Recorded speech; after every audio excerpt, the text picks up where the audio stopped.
The purpose of this video is to advocate for preschool education. The history. The first publicly funded preschool program was created in 1965. President Johnson was instrumental in beginning this half-day program called Head Start. This program launched the development of many options available today. Parents have the choice of sending their child to a federally funded Head Start program if their income is at the poverty level, state-funded preschool, government-funded special education programs, and for-profit and not-for-profit providers, including those that accept government subsidies. The popularity. Even with the funding in place, there was a slow rise in the popularity of sending 4-year-olds to school. According to the website K12academics.com, in the 1960s, only 10% of the nation's 4-year-olds were enrolled in a classroom setting.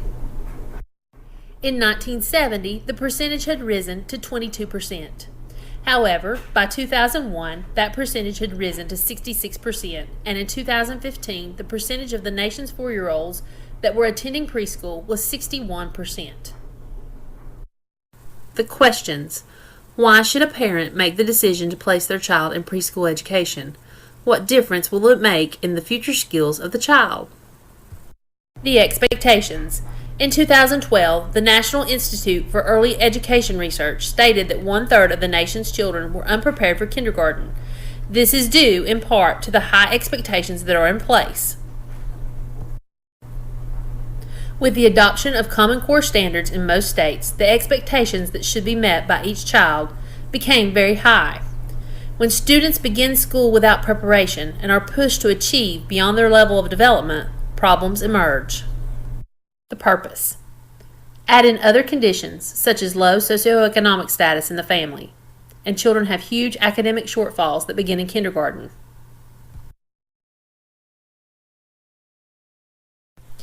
Magnuson, Myers, Rum, and Waldfogel found that children from low socioeconomic status families began school with less academic skills than those children from families with higher socioeconomic statuses, and considerable gaps in cognitive and academic capabilities continued in later years of school. An example of this was found in a study by Hart and Risley in 1995.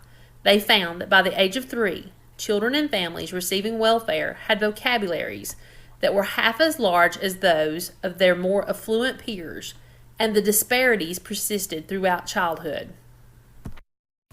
In 1990, concern about continuing differences in school readiness between children from more and less economically advanced families led government leaders to endorse the first of 8 national educational goals.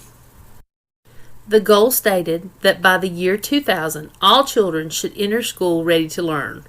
One of the 3 objectives under this goal was that all children should have access to high-quality and developmentally appropriate preschool programs that help prepare them for school.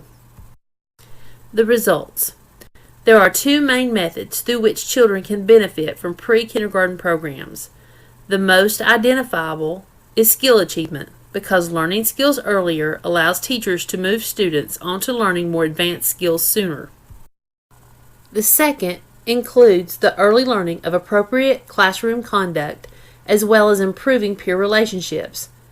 Magnuson, Myers, Rum, and Waldfogel found that children partaking in any center-based care had better scores in reading and math skills than those cared for solely by parents. But the benefits were the greatest for those attending pre-kindergarten. Other findings point to the fact that children who participated in pre-K have stronger reading and language skills than children who participated in Head Start, but both programs enhance children's skills. Public pre-kindergarten programs were found to positively impact 4th grade district-level math scores, according to Arts and Welch. The evidence is overwhelming that preschool programs can work to increase performance in early school grades. It also has a residual effect on students as they continue through life, as is represented on this graph compiled by the Center for Public Education. The personal connection. In 2001, the district for which I work began a pre-kindergarten program with 1 class. At the time, I was teaching kindergarten and had done so for 2 years. In 2002, of the 15 students from that program that came to the school where I taught, my class had 8 of them. I am not sure why or how so many of them ended up in my class. There was a significant difference in the abilities of those children from the pre-kindergarten than those that had not attended. They were better acclimated to school, had better social skills, and their academics excelled above the others. In the years following, the program grew, and the skills of the participants did too, as the teachers improved the program and the expectations grew higher. The conclusion. The overall conclusion that can be drawn by the evidence that is presented in literature and research points to the fact that pre-kindergarten programs are beneficial to children. It provides students with the lasting skills and academic exposure that increases their school readiness. Better school readiness affords students with the foundation for future successes in school and in life.